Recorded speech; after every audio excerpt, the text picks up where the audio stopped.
the interviewing officers course from Selection Center Allahabad, from DIPR and Selection Center Allahabad. And sir has done a lot of interviews for candidates in SSB. Sir also was a principal of RIMC, Rashtriya Indian Military College, the most famous military school of the country. He's been principal of that school from 2004 to I think 2006. And otherwise, sir has been a mountaineer. He has done a lot of mountain expeditions in the army. And now sir has retired and is also now looking after education institution in Patna. So sir has been a symbol of motivation for all the youngsters. In fact, I think when I was undergoing training, that time sir was a young officer and he was leading the expedition to Siachen with my battalion, that is 3 Mahar. And though I was not there at that time, but I heard a lot of stories about his josh and about his courage. So it's a privilege, sir, and welcome to our show. We have a lot of defense aspirants who continuously are striving to do well and do well in SSB and become officers. Sir, firstly, I would like you to tell all the students who have joined us about your Siachen experience. The Siachen is something, the highest battlefield in the world. People talk of what kind of life does the troops lead? How do they fight other than the enemy, how do they fight the terrain, the weather, which is such a trying, difficult conditions. And you had 2 tenures, one in the late 80s and other in the early 2000s. So what was the difference? Was it in the 2000s slightly comfortable, or it was the terrain and other things all were equally difficult? Over to you, sir. Thank you, Colonel MP. Firstly, let me compliment you for doing a great job with the mass training. I think excellent results also and training. And with this new live program that you are doing, I think it's very nice that students are benefiting from this. As far as Siachen is concerned, I've had 3 tenures actually, in 84, 88 and then 2001. And 84 was the initial time that, we had gone. In fact, Siachen was the first time that was explored, and then, troops had gone in then. And so we were part of, one expedition that time as a prelude to our Everest expedition of 85. So that was in 84. And then thereafter, in 88, when I went with the battalion. And so that was another experience about which I will share. And then later, 2001, when I was commanding my battalion. And now, of course, it is 2020, so almost 20 years now. So a lot has changed. So very briefly, you see, the Siachen really is actually Valley of Rose is supposed to be, in Balti, as they call it. And many would know that now the Siachen is located in Ladakh, which is now Union territory. And almost about 150 kilometers, you have to get across Khardungla Pass and then get to the Nubra Valley and then to Siachen base camp. And then thereafter, this glacier itself is almost 76 kilometers long and second longest, in the world in non-polar region. Right? And so Siachen location, general perspective, it should be clear to the students so that, the other things, terrain and what are the reality, the dispute, etc. and how the life was there then and what are the things now. So Siachen Glacier really, it is between the Saltoro Ridge on the west and eastern Karakoram Ridge on. Hello, Moto. And we moved in.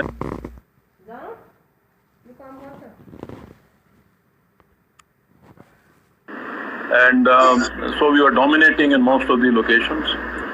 And what had happened is that the dispute is that in 49 in Karachi agreement, these people, there was this point NJ 9842. And up to that, the boundary or the line of control was demarcated. And thereafter, it was said that north of that area, will be the line of control, which remained so even in 72 Simla agreement. And so therefore, the dispute continued. So we are saying that north and ideally Saltoro Ridge being the watershed, and the park has, its own. So therefore, the problem continues. As far as the terrain is concerned, the terrain or the northernmost point there, the Saltoro Ridge, Siya Kangdi is the highest area. and it's almost about varies from 17,000 to 25,000, right? And then we have the three passes are there, the Siala is there, then Bila Pass is there, then Gyongla Pass is there. And we are occupying most of the heights there. Now, when we had gone in 84 and then even in 88, life was very difficult. Transport was very limited in terms of movement and porter. Normally, pony, of course, yaks to only partially. And stay also was very tough because then you did not have any these fiber huts, etc. You were then sleeping in Arctic tents or just para tents or some, the artificial kind of thing that you made there for stay. And subsequently, of course, in 2001, when I was commanding, by that time, all these fiberglass huts and other, the arrangements were made. So there was logistic support, which was much better. You also had these hepters, etc., which went in, and then you had this logistic support through that. So it is much improved now. And the environment as far as the weather, actually, you see now but 70-80% is because of vagaries of weather, the weather hazards and the climatic conditions which are very harsh. So these are the reasons for most of the casualties that we still have. And over 15 years now we have had ceasefire, so there is not much casualty because of enemy fire or shelling. And of course the environment problem is there. The glacier is receding. The pollution is there because of the lot of waste material which is there. So many troops are deployed. And also flora, fauna is also getting disturbed. And so that problem is definitely there.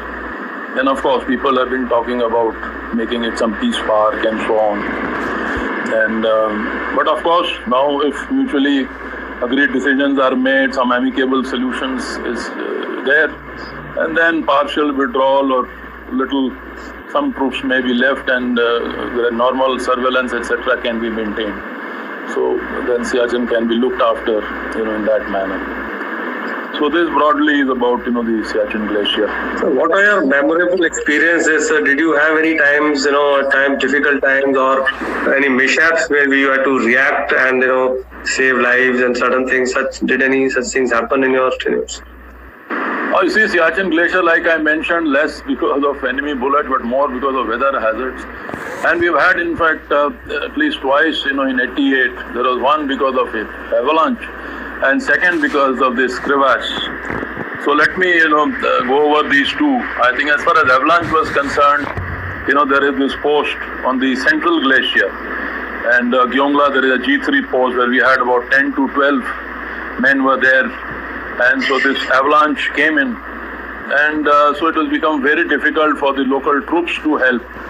And so suddenly we were at the base camp, and then we were informed. And so choppers were sort of rushed in immediately, and I along with another officer. In fact, I remember then Major Ram Swarup, later commanded. And so he was there, and both of us went on this by chopper and then landed at the base of, this post.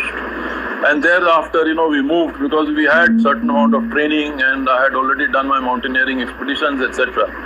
So that helped us. And so in moving along with other people and then, try and rescue almost about 10 to 12, the men who had got, covered by this avalanche. So this was one. And the second one, in fact, that was a more serious affair wherein we had a case of men falling in crevasses. Now this is the normal, what happens is that between posts, you carry the loads and you carry support, by way of load ferry.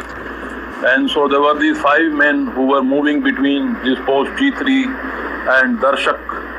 So they've been doing it for about a month, and probably that was the last day. So maybe little, relaxed or not very serious about this. So suddenly we found that they had all disappeared, and it was night time because this complete area was dominated, by that park post.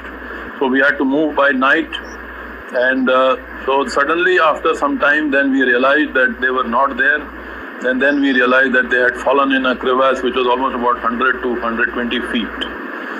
And so it was a problem because we had to work very fast. It was almost around midnight. And then, we had to go inside the crevasse to try and rescue them because we could not wait for daylight as, we would be fired upon, during daylight. So we went in, and then out of 5 we could rescue 2 of them, unfortunately. And we had to leave 3 behind. And so this was almost around about 5 o'clock in the morning, almost about 4 to 5 hours it took. And it was a very, very tough thing that we had, this operation that we had to take.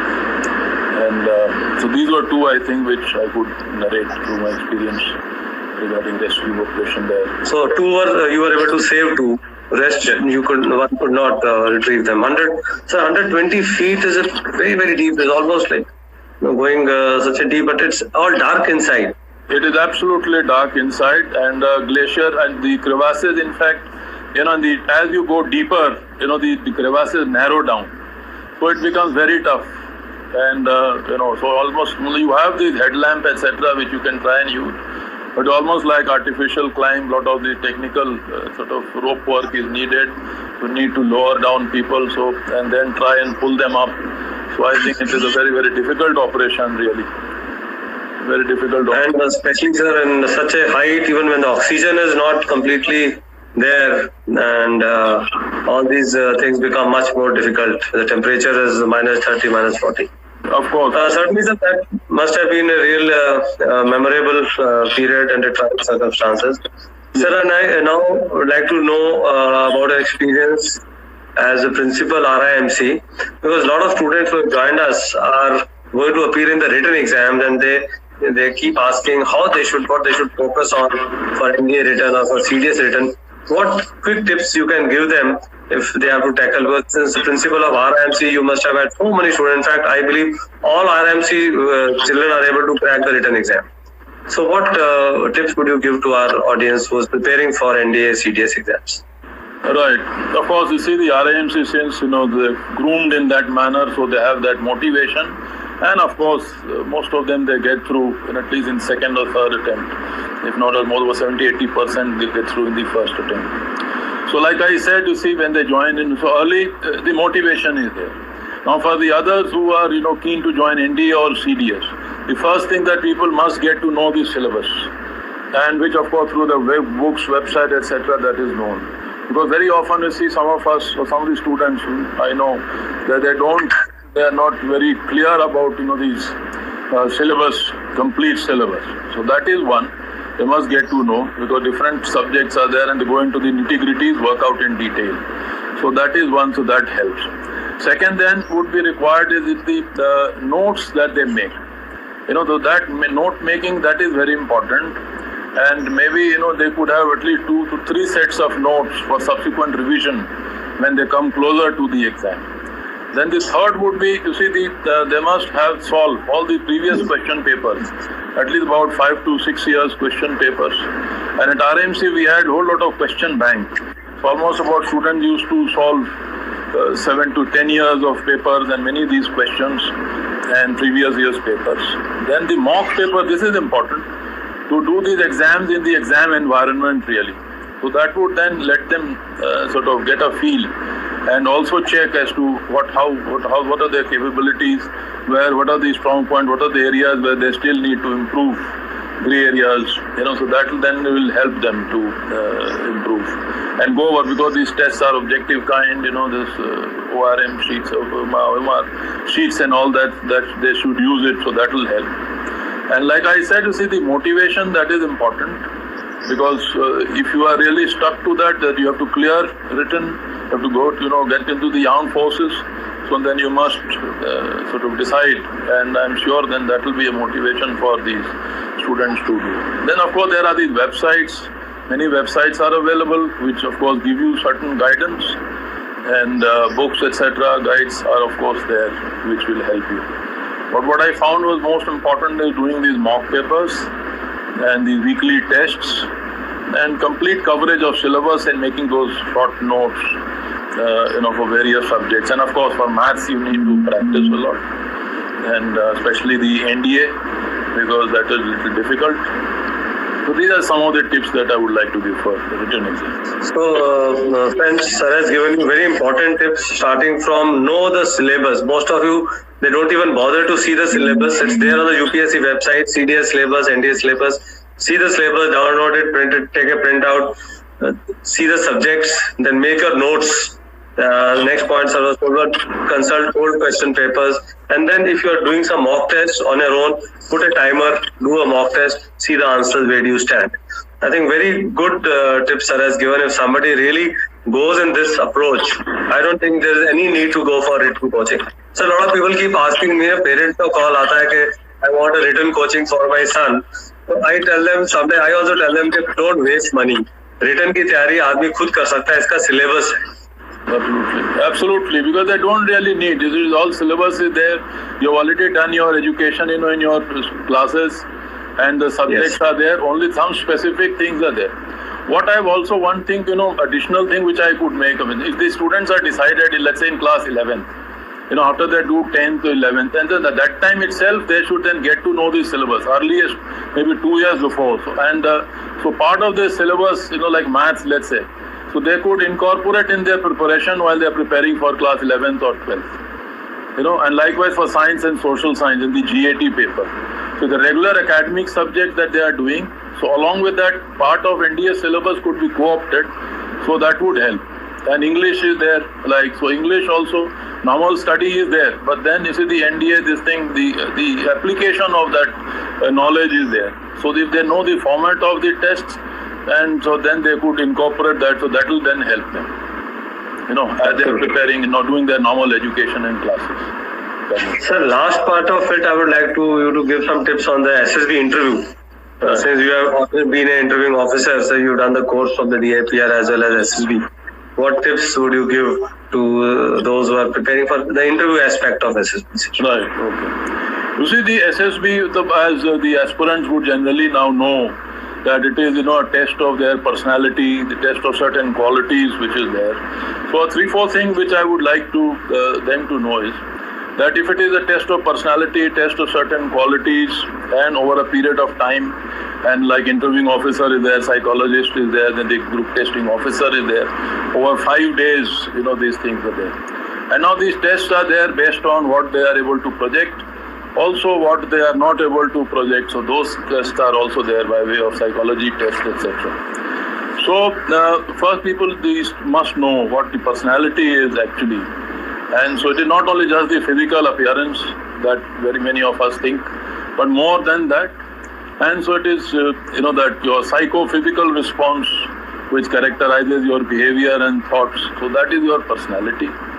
And then it is dependent on 2-3 things, which also I think students or candidates must know. One is about the genetic, then the second is the type of environment that we grow in, and third is the situation that we go through or we face from time to time. Now, and then this personality development, or personality actually I would say most of people would know that there are 5 aspects to it, which is physical, mental, social, emotional and spiritual aspect. Now if these 5 aspects are there, in improving your personality, and so if candidates look after all these 5 aspects, then they take care of most of the things which will be tested, during the SSB. Right? So firstly when we talk of, let's say, the physical aspect, so physical aspect, your appearance, absence of disease, the exercise that you do, your nutrient, the type of food that you eat, so all this goes into giving you the advantage of being physically fit. So this is very important, and it should be as a normal routine, it should be taken care of. The second aspect is the mental thing. So the mental aspect, how good are you with your intellectual abilities, which also can be improved through communication, through problem solving, the thing, and you can practice. That can be done through various things like chess, playing Sudoku, working little on yourself, so this will help.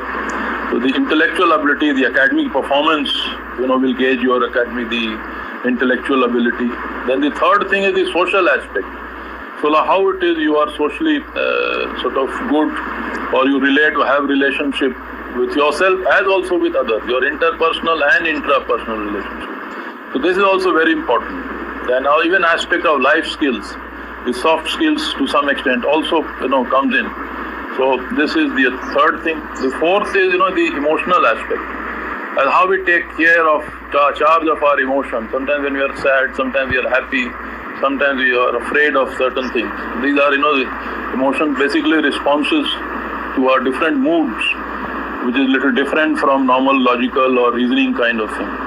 So if we are able to have a control of ourselves, have little self-awareness, then we'll be able to, and have those life skills, then we'll be able to manage ourselves much better, manage our emotions much better.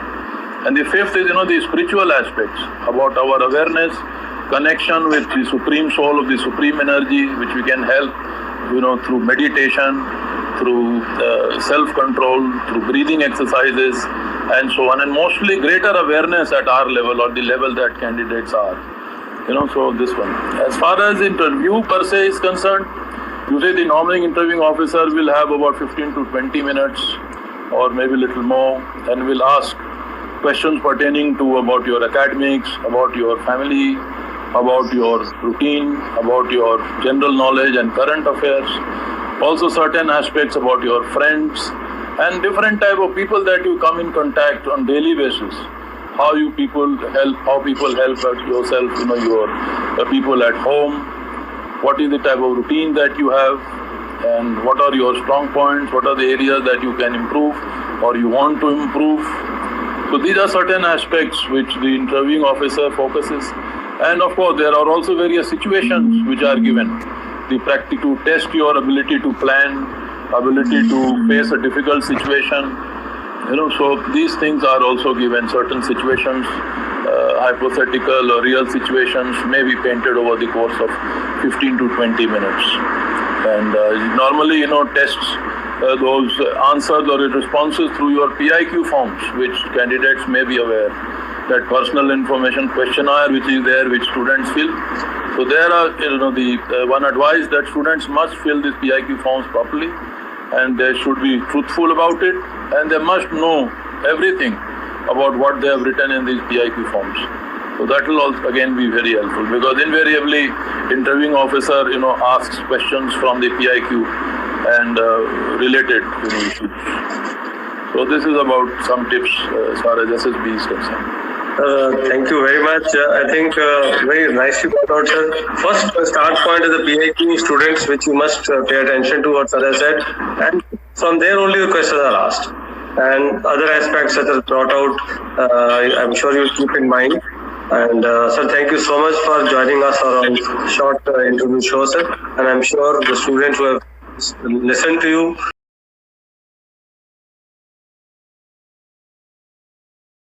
So firstly, welcome to our show. Yeah, I can hear you. Can you hear?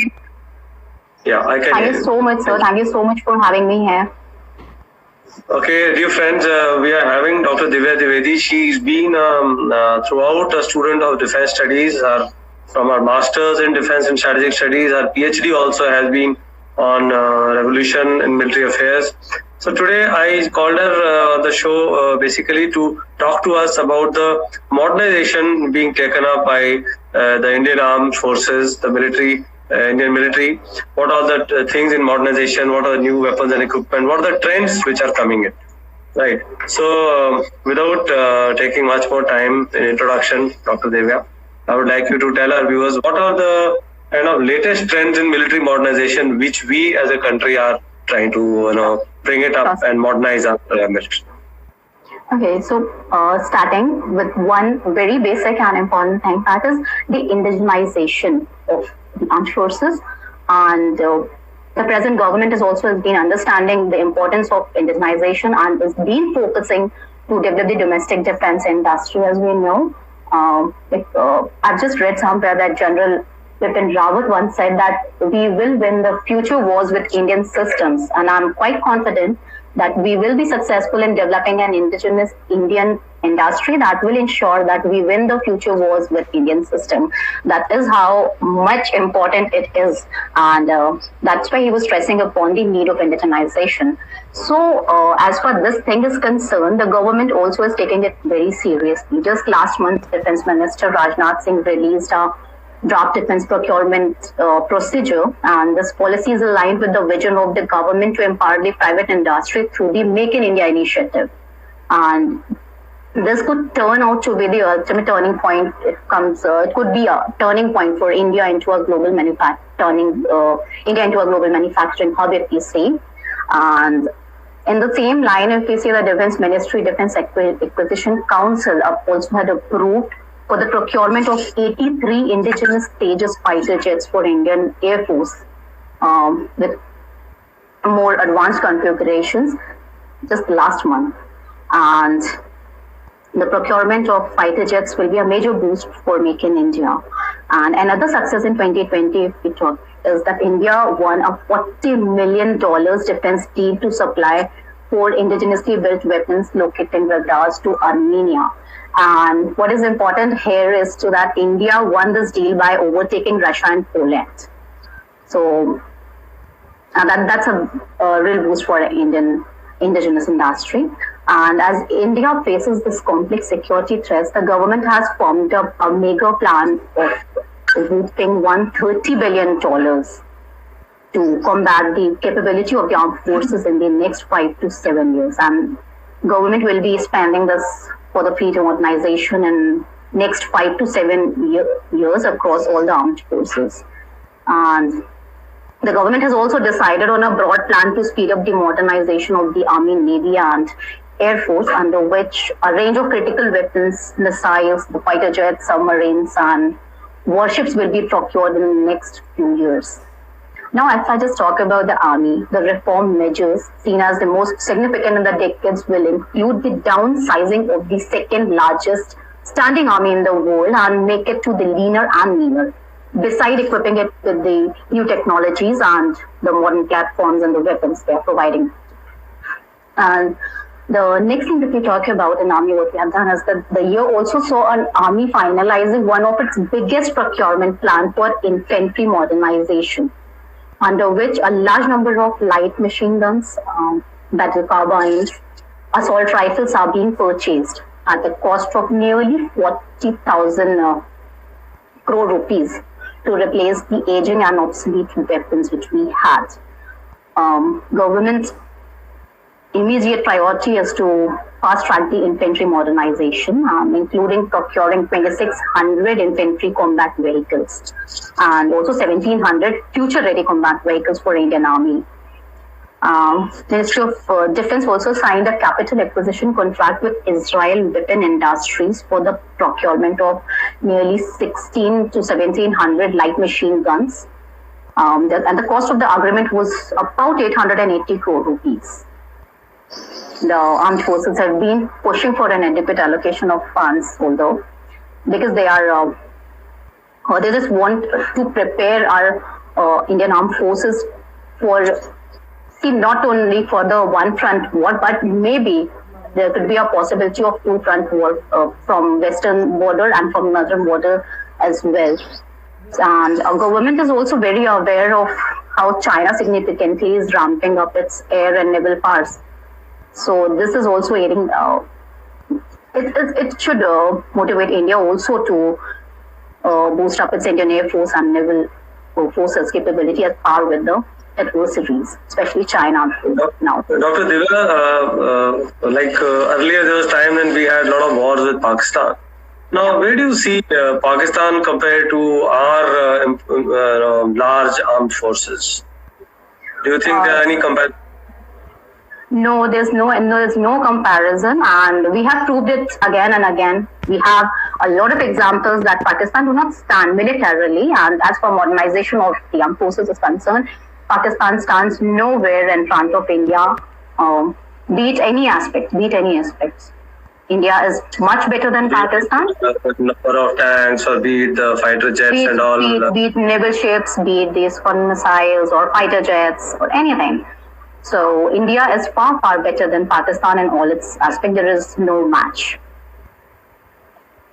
So, so as far as preparation is concerned for our defense forces, the budget allocation what we are having, do you think that is it sufficient, or should we, have little more, allocation in the coming budgets to improve our hardware capability as well as number of hardware weapons? Though we are preparing continuously, we are buying weapons, but do you feel that we should have more budget allocation from most of the sectors? That is what is the demand. Yes, we should. We should have, because see, even the army has, armed forces have been pushing for the adequate allocation of funds to the government of India to prepare. As I have just told you, that we have to prepare for two-front warfare, for taking the possibilities that we can go into two-front warfare from the western borders and from the northern border, both the sides. So definitely, the government needs to allocate more funds to the defense forces. So as a nation, like you mentioned, we should be prepared for a two-front war. Two-front war surely means that our western adversary, Pakistan on one side, and probably China on the other side simultaneously. That's what is two-front war. Friends, simultaneously, let's say both adversaries are at war. So as a nation, we should be prepared to handle them. And we should be double prepared. Actually, we should be double prepared, and we actually are double prepared, I think. Okay, you think we are, as of now, well prepared to tackle that aspect also, if it may happen ever?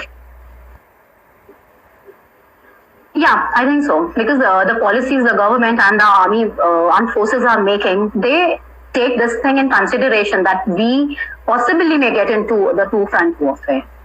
So obviously they might be thinking about it, and all the policies which are being made by the defense ministry also is taking in consideration this point, because this is very important. Yeah, absolutely. I think as a nation we should be prepared for the worst, and that is the case. We are both our eastern and western borders should be always ready, and that's the reason I think that most of us read in the newspapers the new corps is being raised in the eastern part of the country, and that is basically to tackle any situation, any reaction in that case. So thank you very much, Dr. Divya, for joining. We'll be inviting you subsequently more often on Thank you so much for having me here. Thank you so much for having me here. It has been my pleasure actually to be a part of this live session, because I've never been into these live sessions ever before, so this was quite special to me. Thank you so much, sir. Congratulations for this training, then how well it is doing in so less span of time. It is doing so well. Thank you so much. Thank you so much. Jai. Thank you for watching these videos. Please subscribe to our channel and press the bell icon for more SSB update related videos. And for more information, please visit our site www.amastraining.com, or feel free to contact us on 8077126352.